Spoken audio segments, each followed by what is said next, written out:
Hello everyone, welcome to another new video. In this video I will show you how to fix sleep mode not working on Infinix GT30.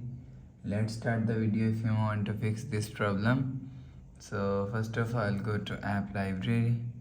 Here click on clock app.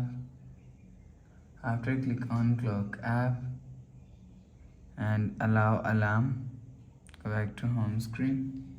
You will see your problem is solved. But if it not solved, click on settings app.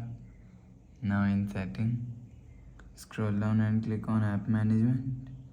Click on app list. Scroll down and click on clock.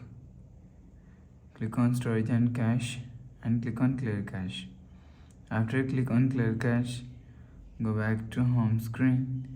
You will see your problem is solved. But if it doesn't fix this problem, so restart device, just click and hold side power button. Click on this restart icon.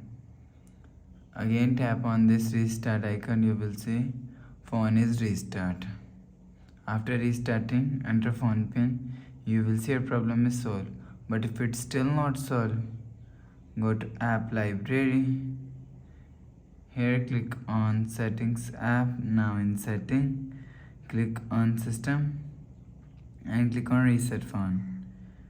Click on reset all setting. Click on reset. Enter phone pin. Click on this icon. You will see your problem is solved. So please subscribe for more new latest videos. Thanks for watching.